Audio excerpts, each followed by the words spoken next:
Unsure of your dream? Study abroad destination? Clear your doubts. Videsh Consult. Call 9676502888. నమస్కారం, welcome to I dream. ధర్మ మార్గం with Vijitha కార్యక్రమానికి స్వాగతం.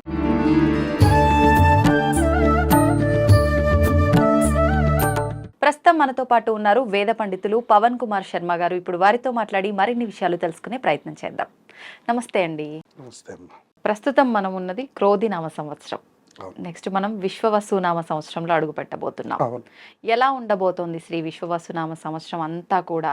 ఏ రంగాల వాళ్ళకి ఎలా ఉండబోతోంది? పంచాంగ శ్రవణం ఉగాది అనగానే షడ్రుచుల కలయిక ఉగాది పచ్చడి, నిజంగా వీటన్నిటి గురించి తెలియజేయండి. వీటితో పాటు నిజంగా ఉగాది రోజు ఆచరించాల్సిన విధి విధానాలు ఏంటో తెలియజేయండి.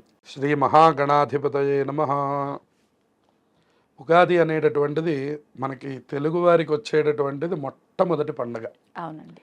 అది చాలా ప్రత్యేకమైనటువంటిదిగా చెప్తారు. దీన్ని గతంలో యుగాది అని పిలిచేవారట. యుగాది అంటే యుగములన్నిటికీ కూడా ప్రారంభమయ్యేటటువంటిది అని అర్థం. బ్రహ్మగారు సృష్టిని ప్రారంభించినటువంటి రోజు అని అర్థం అన్నమాట. బ్రహ్మగారు సృష్టిని ప్రారంభించింది ఉగాది రోజున, అంటే చైత్రశుద్ధ పాడ్యమి రోజున. ఆయన వర్క్ మొదలుపెట్టారు ఈ యొక్క సృష్టి అంతా కూడా. అందుకని దీన్ని ఏమన్నారంటే యుగాది అన్నారనమాట. బ్రహ్మగారు పనిని ప్రారంభించినటువంటి రోజు. దీన్నే మనం సంవత్సరానికి ప్రారంభం రోజుగా మనం తీసుకొని మన యొక్క కార్యములన్నీ కూడాను ఉగాది నుంచి సంవత్సరం పేరు మారడం ఇట్లాంటివన్నీ మనం మొదలు పెడుతున్నాం. వచ్చేటటువంటి పేరు విశ్వావసు అనేటటువంటి పేరు. అది చాలా గొప్పదైనటువంటి పేరు. ఇదొక గంధర్వుడికి ఉన్నది ఈ పేరు. విశ్వావసు అనేటటువంటి గంధర్వుడికి ఈ యొక్క పేరు ఉన్నది. ఈ విశ్వావసు అనేటటువంటి గంధర్వుడికి ఈ పేరు ఉండడం వల్ల చాలామంది వివాహములు కానటువంటి వాళ్ళకి ఈ విశ్వావసు గంధర్వుడిని పూజించడం కూడా మనకు ఒక సంప్రదాయంలో ఉంది. అందువల్ల ఈ సంవత్సరం అంతా మనం కోరుకోవాల్సింది, ఎవరెవరికి వివాహములు కావాలో వాళ్ళందరూ కూడా ఈ సంవత్సరానికి వివాహం అయిపోయి చక్కగా వాళ్ళందరూ సుఖమైనటువంటి జీవనం చేయాలి.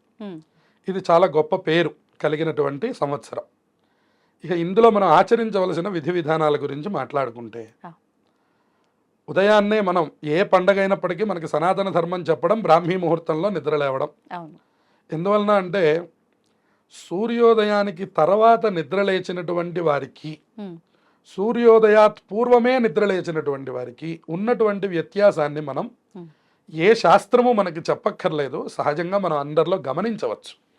ఉదాహరణకు 5 గంటలకి లేచి కాసేపు వాకింగ్ చేసి 7 అయ్యేసరికి స్నానం, కాఫీ కాస్త అవి పూర్తి చేసుకునే వాళ్ళ యొక్క మైండ్ సెట్ ఎలా ఉంది, 7:30, 8 గంటలకి దుప్పటి తీసేటటువంటి వాళ్ళ యొక్క స్థితి ఎలా ఉంది అంటే వాళ్ళకి ఎప్పుడూ లేజినెస్గానే ఉంటుంది. అందుకనే మన పెద్దవాళ్ళు 7, 8 గంటలకి రోగం వచ్చిన వాడు తప్ప అన్యులైనటువంటి వాళ్ళు, ఉత్సాహంగా ఉన్న వాళ్ళు ఎవరు కూడా పడుకోకూడదు అంటూ ఉండేవారు. నీకు కావాలంటే మధ్యాహ్నం పడుకో 1 గంట సేపు, కానీ 6 దాటిన తర్వాత 9 గంటల వరకు, అంటే సూర్యుడు వచ్చేటటువంటి ఆ సందర్భంలో కనుక నువ్వు పడుకున్నావు అంటే నీ ఖాతాలో నుంచి ఆ డే డిలేట్ అయిపోయినట్టు అర్థం. ఎందుకంటే ఇంకా ఆ రోజు ఏ పని కాదు. ఆ లేజినెస్ కంటిన్యూ అవుతూ ఉంటుంది అనమాట. మనకి 2ంటికే అదే మూడు ఉంటుంది, సాయంత్రం 6 గంటలకే అదే మూడు ఉంటుంది. నిద్ర లేవగానే తింటాం, తినంగానే మళ్ళీ మనకి నిద్ర వస్తుంది. అందువలన ఉదయం నిద్ర లేవడం మీద చాలా ప్రత్యేకమైన విభాగాన్ని చెప్పారు. మన సైన్సు, మన యోగా, మన ఆరోగ్య సూత్రములు అన్నీ అవే మాటలు చెప్తున్నాయి. అందుకని ఉగాది రోజు చేయాల్సిన మొట్టమొదటి పని ఏంటి? మిగతా రోజుల్లో ఎప్పుడు లేచినా లేవకపోయినా కనీసం ఉగాది రోజైనా అట్లీస్ట్ మనం బ్రాహ్మీ ముహూర్తంలో లేవడం. కనీసం 5:30 కన్నా, బ్రాహ్మీ ముహూర్తం 4 గంటలకి, సూర్యుడు వచ్చే ముందర లేవడం అంటే కనీసం 5:30 కన్నా నిద్ర లేస్తే ఆ రోజు కూడా ఒంటికి నూనె రాసుకొని అభ్యంగన స్నానం అంటాం మనం. అభ్యంగన స్నానం చేస్తే అలక్ష్మి పరిహారం జరుగుతుంది. అంటే ఏదైతే చెడు ఉన్నదో, నెగిటివ్ ఏదైతే ఉందో అదంతా వెళ్ళిపోతుంది. అది పెద్దలు మనకి నూనె మాడికి కొంచెం ఒంటికి నూనె రాస్తే అది ఇంకా చలవ అని చెప్తారనమాట. పెద్దలు లేకపోతే మనమే ఒంటికి కాస్త నువ్వుల నూనె రాసుకొని ఆ లోపలికి వెళ్ళి శుభ్రంగా స్నానం చేసి ఆ తర్వాత ఒక నూతనమైనటువంటి వస్త్రాలు ధరించాలి. ఆ రోజు పాత బట్టలు కట్టుకుంటే ప్రధానంగా ముందు దరిద్ర దేవతను ఆహ్వానించడంట. కొంతమంది ఏమంటూ ఉంటారంటే, మాకు ఇట్లాంటి నియమాలు ఏం లేవండి, సాయంత్రం ఏదో ఫంక్షన్ ఉంది దానికి వేసుకుంటాం కొత్త బట్టలు, ఇప్పుడు ఏదో మామూలు బట్టలు వేసుకుందామని అనుకుంటారు. మీరు బట్టలు వేసుకునేది ఎవరికో కనిపించడానికి అనేటటువంటి విభాగం అనేటువంటిది అసలు మనలో ఒక రిజిస్టర్ అయిపోయింది అనమాట. వాళ్ళ మనం ఏదైనా ఒక బట్ట వేసుకోగానే అందరూ చూడాలి, బాగుంది అనాలి అనేటటువంటి ఒక ఆసక్తితో వేసుకుంటున్నాం, కానీ మన గురించి మనం వేసుకోవడం పోతుంది లోకంలో. అందుకని ఇప్పుడు ఇంట్లో ఉన్నంతసేపు మనం చూడండి, మనం వాడే దుస్తులు ఏమిటి, పిచ్చి పిచ్చిగా, బయటకు వచ్చినప్పుడు మనం వాడే దుస్తులు ఏమిటి, దాని మీద కూడా మనకి ఈ అధ్యయనం సరిపోతుంది. అవును. అందుకని ఈ ఉగాది యొక్క పర్వదినం ఏం చెప్తోందంటే, ఎవరు చూసినా చూడకపోయినా నీ కోసం నువ్వు వేసుకో, నీ లక్ష్మీదేవిని నువ్వు ఆహ్వానం చేసుకో. నువ్వు ఎవరి కోసమో కాదుగా, మన బ్యాంక్ బ్యాలెన్స్ మనకి తెలియాలి కానీ ప్రపంచానికి తెలియక్కర్లేదు. వాస్తవం. అట్లా కోసమని మనం నూతనమైనటువంటి వస్త్రాలు ధరించాలి. ఉమ్, చాలా మంది ఇట్లా అనడం చూసాం కాబట్టి ఇక్కడ మనం చెప్పుకుంటున్నాం ఇది. అవును. ఎందుకంటే సాయంత్రం బయటికి వెళ్తున్నాము, సాయంత్రం గుడికి వెళ్తాం కాబట్టి సాయంత్రం కొత్త బట్టలు వేసుకుందాం, ఇప్పుడు నార్మల్ వేసుకుందాము అని అనుకుంటాం. ఉమ్, కానీ కాదు, ఉదయం తలస్నానం అయిపోగానే కొత్త బట్టలు ధరించాలి. ఆ తర్వాత మనం అనుకున్నట్టు ఈ షడ్రసోపేతమైనటువంటి ముందు దేవుణ్ణి శుభ్రం చేసుకొని దేవుడికి పూజ చేసుకొని ఈ 6 రకములు కలిసినటువంటి యొక్క పచ్చడిని నివేదన చేసి ఆ పచ్చడిని ప్రసాదంగా స్వీకరించాలి. అది స్వీకరించేటప్పుడు కూడా మనకు ఒక ప్రత్యేకమైనటువంటి శ్లోకం ఉన్నది. ఆ శ్లోకం చెప్తూ గనక మనం గనక తీసుకున్నట్లయితే సంవత్సరం మొత్తం కూడా మనకి ఆరోగ్యాన్ని ప్రసాదించమని ఆ శ్లోకంలో అర్థం ఉన్నది. ఏంటండి? ఆయుర్వృద్ధి కరం తస్మాత్ నింబకందళ భక్షణం అని.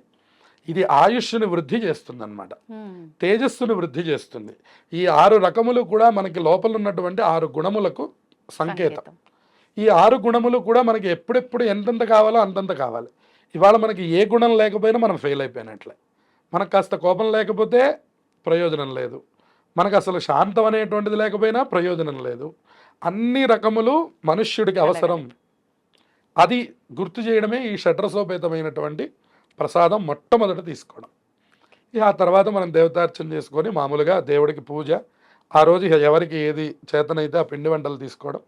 మొట్టమొదటి పని ఇప్పుడు ఈ సంవత్సరం నుంచి చేయవలసింది ఏమిటంటే, అందరూ కూడా ముందు వాళ్ళ తల్లిదండ్రులకి నమస్కారం చేయడం. అన్ని గుళ్ళకు వెళ్ళినటువంటి ఫలితం ఇది మనం అందరం తెలుసుకోవాలి. ఖచ్చితంగా తల్లిదండ్రులు పెద్దవాళ్ళు ఎవరైతే ఇంట్లో ఉన్నారో అందరికీ ముందు చిన్నవాళ్ళు వాళ్ళకంటే పెద్దవాళ్ళు ఎవరైనా సరే, ఉదాహరణకి 2 పిల్లలు ఉంటే ఇక్కడ తమ్ముడు ఉన్నాడు అనుకోండి, అన్నయ్య గారికి దండం పెట్టాలి. లేదా తమ్ముడు ఉంటే అక్కయ్య ఉంటే అక్కయ్యకి దండం పెట్టాలి. ఆ అక్కయ్య తమ్ముడు కలిసి వెళ్ళి తల్లిదండ్రులకి దండం పెట్టాలి. ఈ పిల్లలిద్దరూ ఈ తల్లిదండ్రులు ఇద్దరు వెళ్ళి వాళ్ళ తల్లిదండ్రులకి దండం పెట్టాలి. ఇలా ఒక రకమైనటువంటి యొక్క ఆనందకరమైనటువంటి సన్నివేశంలో ఈ ఉగాదిని కనుక మనం ప్రారంభిస్తే, ఈ తొలి రోజున మనం తీసుకునేటటువంటి ఆశీర్వచనాలు ఈ సంవత్సరం మొత్తానికి మనకి బలాన్ని ఇస్తాయి. అందువలన ప్రధానంగా తల్లిదండ్రుల్ని పూజించుకోవడం.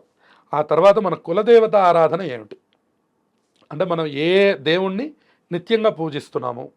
ఉదాహరణకి ఒకళ్ళకి వెంకటేశ్వర స్వామి అనుకోండి, ఆ రోజు ఉదయం కుదిరితే ఉదయం లేదా సాయంత్రం కుదిరితే సాయంత్రం తప్పకుండా వెళ్ళి మన ఇష్టమైనటువంటి దేవతారాధనని ఆ రోజు చెయ్యాలి.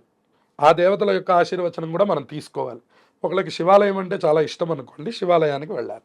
ఆంజనేయ స్వామి వారి మీద ప్రీతి అయితే ఆంజనేయ స్వామి గుడికి వెళ్ళాలి. అలా ఎవరు ఏ దేవతని నిరంతరం పూజిస్తూ ఉన్నారో ఆయా దేవతల యొక్క ఆశీర్వచనం కూడా ఆ రోజు తీసుకోవాలి. అంతేకాకుండా ఈ పంచాంగ శ్రవణం అనేటువంటిది అది చాలా ముఖ్యమైనటువంటిది. పంచాంగ శ్రవణం అనేటటువంటిది మనకు 5 అంశములను తెలియజేసేదాన్ని పంచాంగ శ్రవణం అంటారు. తిథి, వారము, నక్షత్రము, యోగము, కరణము అని. తిథి వారాలు మనందరికీ తెలుసు. ఇవాళ మనం ఉదాహరణకి శుక్రవారం అని చెప్పుకోవాలి, గురువారం అని చెప్పుకోవాలి అని అన్నా కూడా మనం క్యాలెండర్ వైపు చూస్తాం మనం. అంటే అర్థం ఏమిటంటే వారం అని. ఇది ఒక్కొక్క దానికి ఒక్కొక్కమైన ఫలితం ఉందిట. అందుకని పంచాంగం వినమంటారు. తిథయిశ్చ శ్రియమాప్నోతి అన్న. తిథి కనుక తెలుసుకున్నట్లయితే రోజు మనకి డబ్బు శ్రియం కలుగుతుందిట. వారాత్ ఆయుష్యవర్ధనం, వారం కనుక తెలుసుకున్నట్లయితే ఆయుష్ పెరుగుతుంది. నక్షత్రాత్ శమయతే పాపం, నక్షత్రం కనుక తెలుసుకున్నట్లయితే పాపం పోతుందిట ఆ రోజు. యోగాత్ రోగ నివారణం, యోగం వల్ల రోగం నివారణ అయిపోతుంది.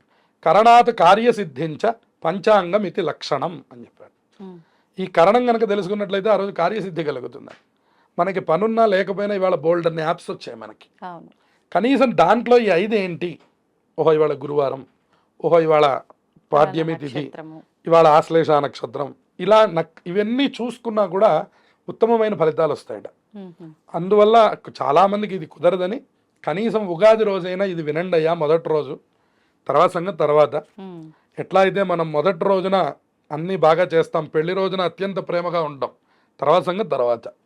అట్లా ఇది కూడా కనీసం మొదటి రోజైనా మీరు పంచాంగం యొక్క విధానాలు తెలుసుకోండి, మీ రాశి ఫలితాల గురించి తెలుసుకోండి.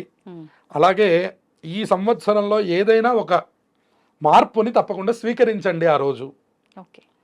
ఇప్పుడు మీరు ఈ నిత్యంలో ఉన్నటువంటి విషయం మీద నుంచి ఇంకొంచెం గ్రోత్ అవ్వడానికి, ఉదాహరణకి నేను ఈ సంవత్సరం నుంచి 1 గంట ఫోన్ వాడడం తగ్గిస్తాను అనుకోండి, అది ఎంతో ఆరోగ్యం, అది ఎంతో టైం మీకు ఇచ్చినట్లు అనమాట. సో మనం ఫోన్కి ఇస్తున్నంత టైము మనం మన కుటుంబ సభ్యులకి ఇవ్వట్లేదు, మనం మన ఏ రకమైనటువంటి పనులకు కూడా ఇవ్వట్లేదు. మన టైం అంతా మనం ఫోన్కి ఇస్తున్నాం. అది ఆదాయ మార్గం అయితే సంతోషమే, కానీ అది ఆదాయ మార్గం కూడా కాదు, సమయం వృధా చేయడం అవుతుంది. అందువలన నేను ఊరికనే ఫోన్ అనేటటువంటి మాట చెప్పాను, కానీ మీరు ఏదైనా ఒక అంశాన్ని ఒక ఛాలెంజ్గా తీసుకొని ఈ సంవత్సరంలో తప్పకుండా ఇది సాధించాలి అనే నియమం పెట్టుకొని తప్పకుండా ఆ రోజు ఆ పనిని చేసి అక్కడి నుంచి కంటిన్యూ చేసే ప్రయత్నాన్ని చేయండి. ఉదాహరణకి రాత్రిపూట భోజనం మానేస్తాను అని అనుకోవచ్చు, ఉదాహరణకి నేను రోజు ఒక 2 గంటలు వాకింగ్ చేస్తాను అనుకోవచ్చు. ఇలా ఏదైనా ఒక కొత్త మనకు ఉపయోగపడేటటువంటి ఒక కొత్త ప్రకరణాన్ని ప్రతి వయస్సు వాళ్ళు ప్రారంభం చేయాలి. దాని ద్వారా ఈ సంవత్సరం అంతా కూడా మీకు ఆయుష్, ఆరోగ్యము అన్నీ కూడా మారుతాయి. ఏది మనలో మార్పు ఏం జరిగింది అని మన ప్రశ్న వేస్తే మనలో మార్పు ఏవో గ్రహాలు తీసుకొస్తాయో, నక్షత్రాలు తీసుకొస్తాయో అని మీరు అనుకోవద్దు. మీరు అనుకొని చేయడం మీరు మొదలు పెట్టారా, మొదలు పెట్టలేదా? అప్పుడు మళ్ళీ నేను అనేటటువంటి మాట మీరు ఎలా మాట్లాడతారు? మనం ఏదైనా ఒక టాపిక్ అనుకొని నేను సెల్లు రేపటి నుంచి రాత్రిపూట పడుకునే ముందర చూడను అని మీరు అనుకున్నారనుకోండి, ఆ పనిని మీరు 2 రోజులు చేయలేకపోయారు అంటే మీరు ఫెయిల్ అయినట్టు అర్థం. మీరు ఇంకొక చోటుకు వెళ్ళినప్పుడు ఏమండి నేను ఎంత గొప్పవాడినో తెలుసా అని మీరు ఎలా మాట్లాడతారు? అప్పుడు మీకు పక్కన ఈ క్వశ్చన్ ఉంటూ ఉంటుంది. 2 రోజులు ఫోన్ చూడడమే ఆపలేకపోయాం, మనం ప్రపంచాన్ని ఏం ఆపుతాం? మనం అందరం ఏం మాట్లాడతామంటే అసలు సిస్టమ్ సరిగ్గా లేదండి, గవర్నమెంట్ సరిగ్గా లేదండి, మా కాలనీ సరిగ్గా లేదు, మనమేం సరిగ్గా ఉన్నాం అనే ప్రశ్న ముందు మనకి మొదలైపోతే మనం ప్రపంచాన్ని మార్చగలం. అందుకని ఏదైనా ఒక కొత్త ఆలోచనని మనం తీసుకోవాలి ఉగాది రోజున. అది తప్పకుండా అమలు చేస్తే ఈ ఉగాది అందరికీ కూడా మంచి ఫలితాలు రావడానికి అవకాశం ఉంటుంది. ఇదే మనకి చెప్పేటటువంటి రాశి ఫలితాలు కూడా. రాశి ఫలాలు ప్రత్యేకంగా చెప్పడానికి గల కారణం ఏమిటంటే అందరం సనాతన ధర్మం వైపుకి నడవడం, అందరం కనీసం రోజుకొకసారైనా దేవాలయాన్ని సందర్శిస్తాను, లేదు నెలలో నాకు 50,000 రూపాయల జీతం, ఒక 1,000 రూపాయలు మా కాలనీలో ఉన్నటువంటి దేవాలయానికి ఇస్తాను, 49,000 నావేగా. ఒక 1,000 రూపాయలు ఒక మంచి కార్యం కోసం నేను ఖర్చు పెట్టనా? అది దేవాలయం అనే కాదు, ఒక అనాథాశ్రమానికి ఇవ్వండి, ఒక పిల్లల్ని చదివించడానికి ఇవ్వండి, మీ ఇంట్లో మీ దగ్గర పనిచేస్తున్నటువంటి వాళ్ళ యొక్క పిల్లల చదువులకు ఇవ్వండి. దేవతలనే నమ్మాలి అని నేనేం చెప్పడం లేదు. ఏదో ఒక నిమిత్తంగా ఒక ఆలోచనని తీసుకొని తప్పకుండా అమలు చేస్తే తప్పకుండా ఈ మార్పు, ఉగాది అనేటటువంటి సంవత్సర మార్పు ఏదైతే ఉందో అది మన జీవితంలో కూడా మార్పును తీసుకొచ్చి అందరికీ మంచి జరగడానికి అవకాశం ఉంటుంది. ఉగాది వచ్చింది అంటే నూతన సంవత్సరం. నూతన సంవత్సరం వచ్చింది, ఉగాది అనగానే మనకు గుర్తొచ్చేది ముఖ్యంగా పంచాంగ శ్రవణము. అంటే ఒక రకంగా చెప్పాలనంటే అసలు ఈ సంవత్సరం అంతా ఏం జరగబోతోంది, ఎవరెవరికి ఎలా ఉంది, ఏ రాశుల వాళ్ళకి ఎలా ఉంది, ఏ నక్షత్రం వాళ్ళకి ఎలా ఉంది, ఇదంతా ఒక క్లుప్తంగా మాట్లాడుకోవాలి అంటే అసలు నిజంగా దీనికన్నా ముందు జ్యోతిష్యాన్ని అసలు నమ్మాలా వద్దా? ఇదంతా ఒక రకంగా జ్యోతిష్యాన్ని నమ్మాలా వద్దా? రకరకాలుగా మాట్లాడతారు. అంటే తప్పుగా అనుకోవద్దు మీరు. ఇప్పుడు మీరు ఒక రకంగా చెప్తారు, ఇంకొక అతనితో చేస్తే ఆయన ఇంకో రకంగా చెప్తారు. అసలు ఏంటండి 10 మంది ఉంటే 10 రకాలుగా చెప్తారు, నేను ఎవరిని నమ్మాలి? నిజంగా జ్యోతిష్యం అనేది ఒకే రకంగా ఉండాలి కదా, ఇన్ని రకాలుగా ఉంటుందా? జ్యోతిష్యంలో కూడా మార్పులు ఉంటాయా, లేదంటే చెప్పే మనిషిలో మార్పు ఉందా? అసలు నేను నమ్మను అంటే ఏం చెప్తారు మీరు? జ్యోతిష్యం అనేటటువంటి అంశం మీద ఇప్పుడు లోకంలో ఉన్నటువంటి దాని మీద మీరన్నవన్నీ కూడా సరిపోతాయి. కానీ ఇది వరకు ఆ మాటలు లేవు. ఎందుకంటే ఇది వరకు అసలు జ్యోతిష్కులు అంటే మీరు చాలా రోజులు వెయిట్ చేయాలి. ఎందుకంటే ఒక గ్రామానికి ఒకళ్ళే జ్యోతిష్కులు ఉండేవాళ్ళు. ఒక గ్రామానికి చాలా అరుదుగా ఆ జ్యోతిష్య విభాగాన్ని చెప్పేవాళ్ళు చాలా తక్కువ మంది ఉండేవారు. దానివల్ల ఏంటంటే అది కూడా పారంపర్యంగా రావాలనేవాళ్ళు, వంశపారంపర్యం. అది ఎవరు పడితే వాళ్ళు చెప్పడం, లేదంటే ఇవాళ ఆఫీస్ ఎట్లా ఉంది అని, కానీ లేదా వీటికి సంబంధించింది అయిపోయింది ఇవాళ ఒక కమర్షియాలిటీలో. సో ఇదివరకు అలా లేదు. ఇదివరకు అది చాలా ప్రాచీనమైనటువంటి పద్ధతి. వాళ్ళ నాన్నగారు జ్యోతిష్యం చేశారు అంటే వాళ్ళ అబ్బాయి గారు జ్యోతిష్యం చేసేవాడు. అంటే ఒక పద్ధతి విధానం ప్రకారంగా ఉంది. ఉంది. ఇప్పుడు వ్యాపార ఇప్పుడు దృక్పథంగా ఉంది. కొంచెం అలా ఉన్నది. అందువలన పూర్తిగా మనం వ్యాపార దృక్పథం అనేటటువంటి దానికంటే కూడా ఇవాళ అందరూ నేర్చుకునే టాపిక్ అయిపోయింది. సో ఇవాళ మనం అందరికీ అది అందిస్తున్నారు. దానివల్ల ఏంటంటే బేసిక్ తెలిసిన వాళ్ళు డాక్టర్ అయిపోయినట్టు అయిపోయింది. ఇప్పుడు డాక్టర్లు ఎంతమంది ఉన్నారు అంటే డాక్టర్లు అందరూ డాక్టర్లేనా? సో విభాగం ఎట్లా అయితే ఉండి అవును. ఈ దీన్ని నయం చేస్తున్నారో జ్యోతిష్యం కూడా ఈక్వల్ టు డాక్టరేట్. అందులో స్పెషలైజేషన్ చేయడం, కరెక్ట్గా అక్కడ ఉన్నటువంటి సమస్యని సమస్యగా స్వీకరించి దానికి ఏ రకమైనటువంటి పరిహారం చేస్తే సరైనటువంటి ఫలితం వస్తుందో చెప్పగలగడం అనేటటువంటి దానికి మాత్రమే మనం సరైనటువంటి జ్యోతిష్యం అనే మాట మాట్లాడాలి. అంటే మీరు ఆ మాట అన్నాక నాకు ఒకటి అనిపించింది. ఇప్పుడు ప్రతి ఒక్కరూ ఏ విభాగాన్ని ఎంచుకొని దాన్ని పర్టికులర్గా దానిపైనే ఫోకస్ చేసి ఏది చెప్పాలో అది చెప్పకుండా అందరూ అన్నీ చెప్పడం వల్లే ఈ నమ్మకం పోయింది అనుకోవచ్చా? ఖచ్చితమైన మాట అది. ఎందుకంటే దాని మీద అవగాహన లేని వాళ్ళు అనేటటువంటి మాట కూడా అనాలి. కొంచెమంది మాట్లాడుతూ ఉండడం వల్ల జనాల్లోకి కూడా అసలు వెళ్ళవలసినటువంటి టాపిక్ కంటే కూడా అనవసరమైనటువంటి టాపిక్లు వెళ్ళిపోవడం. ఇక రెండవది దీని మీద ఏదో కొంచెం అపాయింట్మెంట్స్ అని, దీని మీద ఇంత తీసుకున్నారని అంత తీసుకున్నారని రకరకాలైనటువంటి మాటలు వస్తున్నాయి. ఇక్కడ ఒక్కటే మాట మనం మాట్లాడగలుగుతాము. ఇది వరకు మనకి ఒక ఆపరేషన్ అంటే మన చిన్నతనంలో మనకి వైద్యం అంటే మా వరకు మాకు వచ్చేసరికి ఒక 5 రూపాయలు 10 రూపాయలు డాక్టర్ గారికి ఇస్తే చాలా దివ్యమైన వైద్యం అయిపోయేది. రెండవది అసలు ఇంకొక డాక్టర్ దగ్గరికి వెళ్ళడం మాకు తెలియదు. ఆయుర్వేదమా అప్పట్లో? అల్లోపతే. ఇంకొక డాక్టర్ గారి దగ్గరికి వెళ్ళడం తెలియదు. మా ఒంటి మొత్తంలో మాకు ఏ సమస్య వచ్చినా కూడా ఆ డాక్టర్ గారే అన్ని నయం చేసేవారు. సో ఇప్పుడు అంటే ఇప్పుడు నాకు ఒక 35 సంవత్సరాలు వచ్చేసరికి పరిస్థితి అలా లేదు. ఎలా ఉంది అంటే నాలుకకి సంబంధించి వస్తే ఒక డాక్టర్ గారి దగ్గరికి వెళ్ళాలి, పన్నుకి సంబంధించి వస్తే ఇంకో డాక్టర్ గారి దగ్గరికి వెళ్ళాలి, ముక్కుకి సంబంధించి వస్తే ఇంకో డాక్టర్ గారి దగ్గరికి వెళ్ళాలి. సో అన్నీ ఒకళ్ళు చూసేటటువంటి విధానం పోయింది, తక్కువగా అయిపోయింది. అలాగే జ్యోతిష్యంలో కూడా మనకి ఏమైపోతుందంటే పూర్తి శాస్త్రాధ్యయనం చేయడం, పూర్తిగా ఉండడం, పూర్తిగా దాంట్లోనే నిమగ్నమై ఉండడం, నిమిత్తంగా వేరే వ్యాపకం లేకుండా నిరంతర గ్రహముల మీద మాత్రమే దృష్టి పెట్టి ఆ ఉపాసనని కూడా ఆ గ్రహములతో కలుపుతూ ఉండాలి జ్యోతిష్కుడి యొక్క లక్షణం. ఇక రెండవది దైవజ్ఞత్వం అని మనకు ఒక మాట ఉంది. దైవజ్ఞులు అని పిలుస్తారు. ఉదాహరణకి దైవజ్ఞ ఫలానా పేరుతో చెప్తారు. ఈ దైవజ్ఞ అన్న శబ్దం ఏమిటంటే దివ్యమైనటువంటి యొక్క జ్ఞానాన్ని కలిగి ఉండడం అనేది ఒక సంస్కృతంలో ఒక అర్థం మనం చెప్పగలిగితే. అంటే ఇప్పుడు అదొక బిరుదుగా తీసుకోవచ్చా? అంటే ఇప్పుడు చదువుకున్న వారికి ఒక సర్టిఫికెట్, ఒక గుర్తింపు ఎలా వస్తుందో అది అలా వస్తుంది. డాక్టరేట్ ఎట్లా మనకి ఇప్పుడు డాక్టర్ జయశంకర్ అని మనం ఎట్లా చెప్తాం, అట్లాగే ఇది కూడా ఈక్వల్ టు డాక్టరేట్. నేను ఇందాక అదే విషయం చెప్పాను.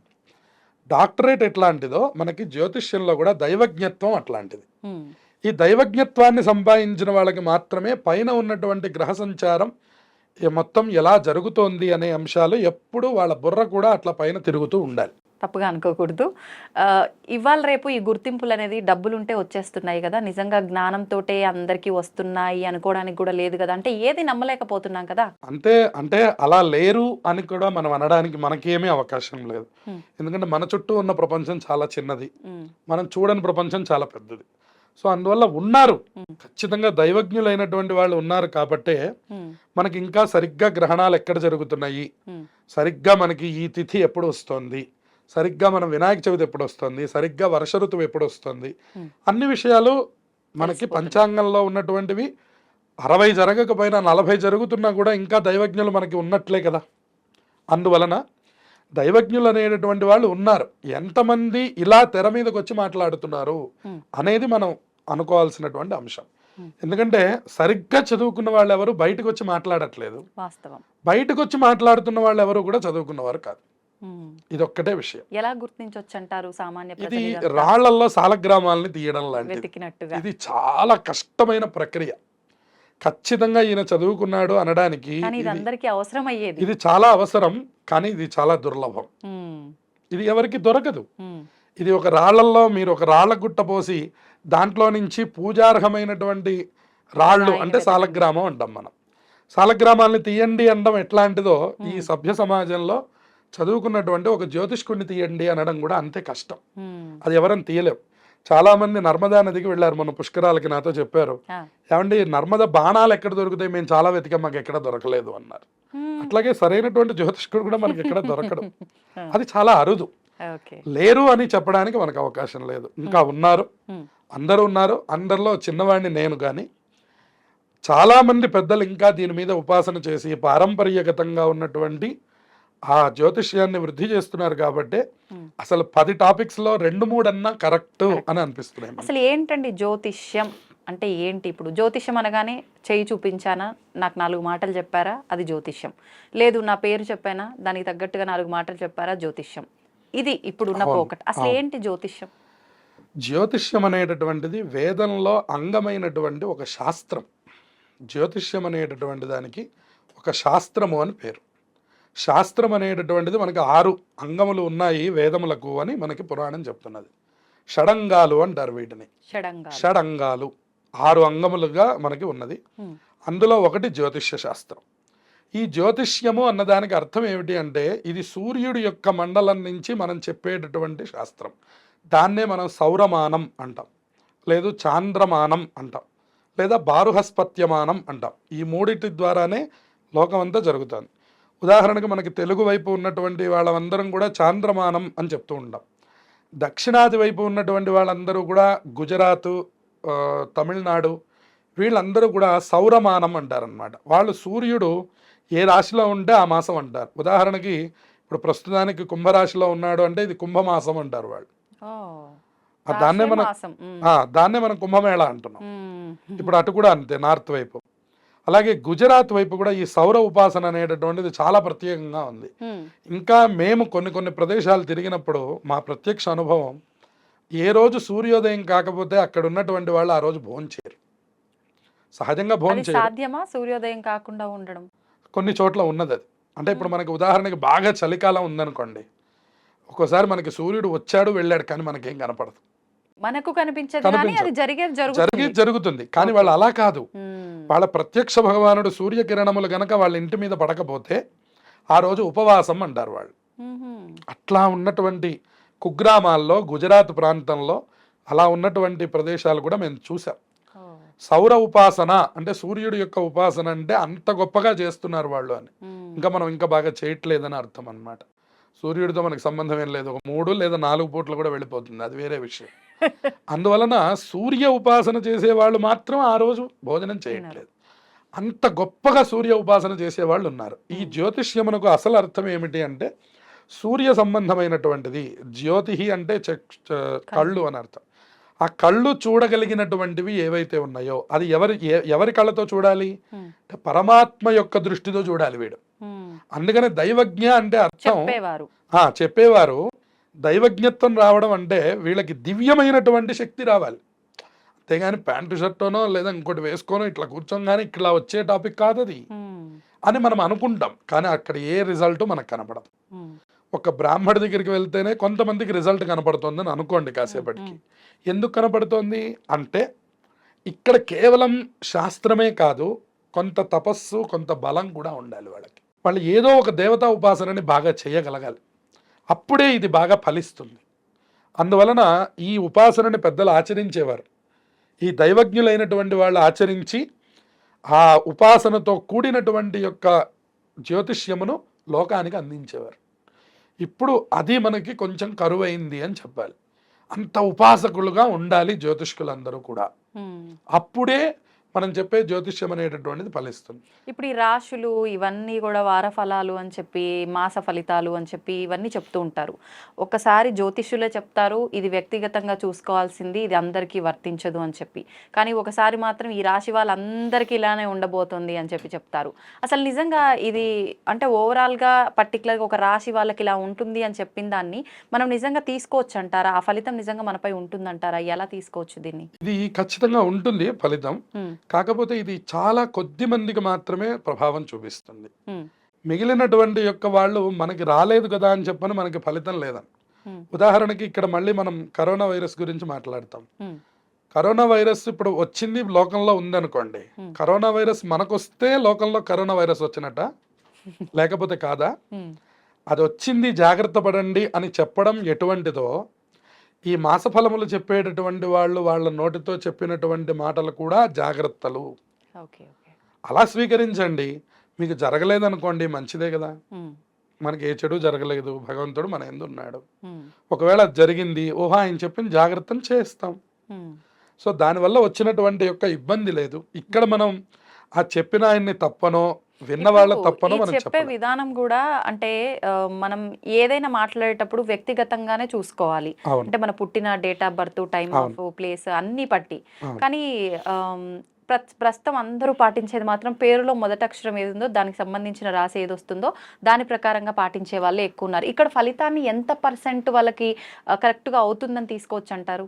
ఈ పేరు ఫలం అనేటటువంటిది కొన్ని కొన్ని సందర్భాల్లో వాడుకోమని జ్యోతిష శాస్త్రమే మనకు చెప్పింది. కొన్ని సందర్భాల్లో ఉదాహరణకి మీరు ఏదన్నా ఒక రిజిస్ట్రేషన్ పెట్టుకున్నారు, భూ సంబంధమైనటువంటి కొనుగోళ్లు చేసి అమ్ముతున్నారు అనుకోండి, ఈ ట్రాన్సాక్షన్స్ వాటి దగ్గర కావాల్సింది వ్యక్తిగత జాతకం కాదు, మీ పేరు బలం. అక్కడ పేరుతో మాత్రమే చూడాలి. మీదేదో శతభిష నక్షత్రం అయి ఉండొచ్చు కాక, మీకేదో రేవతి నక్షత్రం అయి ఉండొచ్చు కాక, అదొక్క క్షణం హైడ్ చేస్తాం. దాంతో ప్రస్తుతం పని లేదు. ఇప్పుడు మనకు కావాల్సిన పనల్లా ఫలానా భూ సంబంధమైనటువంటి ఇవి లావాదేవీలు జరిగేటప్పుడు మీ పేరులో ఉన్నటువంటి బలం ఏమిటి, ఆ ఎదుటి వ్యక్తిలో ఉన్నటువంటి పేరులో ఉన్నటువంటి బలం ఏమిటి, అది మాత్రమే.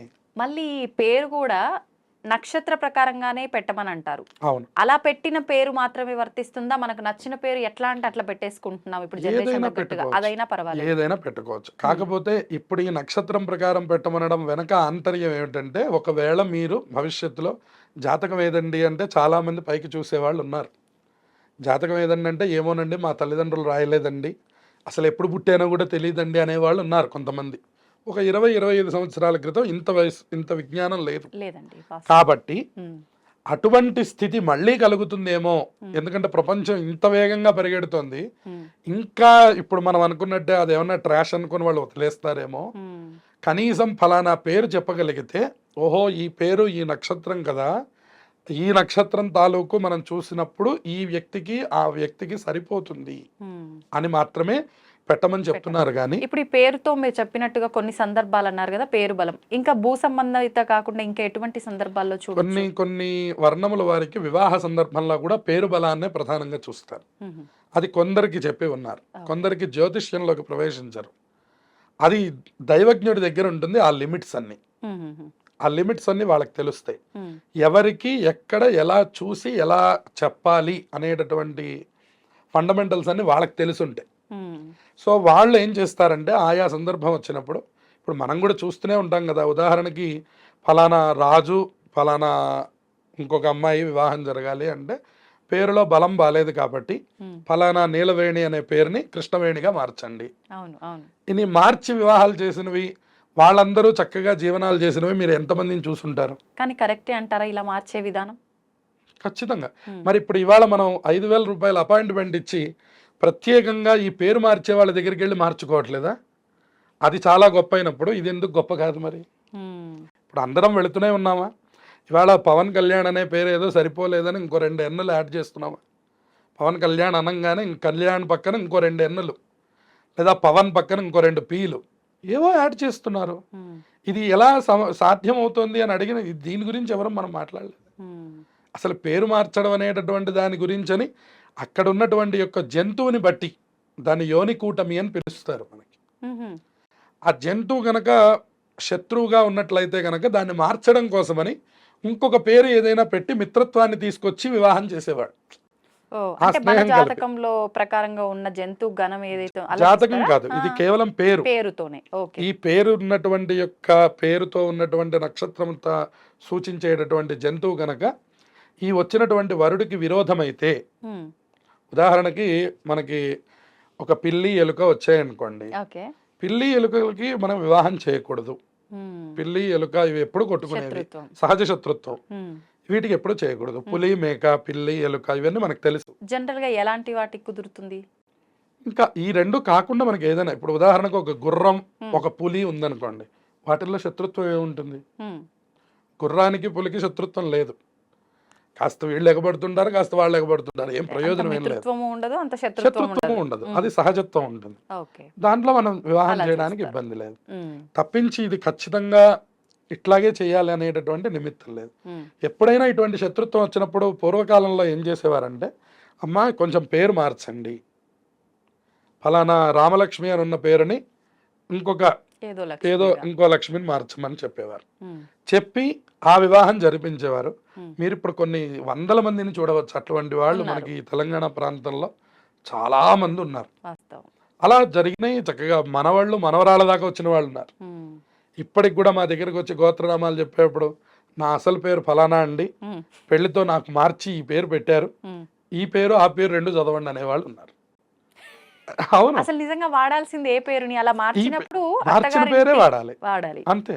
కొత్త పేరు ఆనందం కోసం చెప్తారు. Okay okay. అట్లా వాళ్ళు చెప్పినప్పుడు మనం కూడా ఓహో ఫలానా పేరు నుంచి ఫలానా పేరు మార్చారు అని మేము కూడా మా విజ్ఞానం కోసం చూస్తూ ఉంటాం అట్లాంటివి. అందువలన అట్లా మార్చిన సందర్భాలు బాగున్నవి మనకు కనపడుతూ ఉన్నాయి. అయితే ఇది దైవజ్ఞుల యొక్క చేతుల్లో ఉంది, మంచి వాళ్ళు దొరకాలి. ఇప్పుడు ఎవరికైనా అంతే కదండి. ఇప్పుడు ఉదాహరణకు మనకు ఒక కడుపులో నొప్పి వచ్చిందండి, లోపల ఏం జరుగుతుందో మనకు తెలియనప్పుడు మనం ఏం చేస్తాం, ఒక డాక్టర్ గారి దగ్గరికి వెళ్తాం.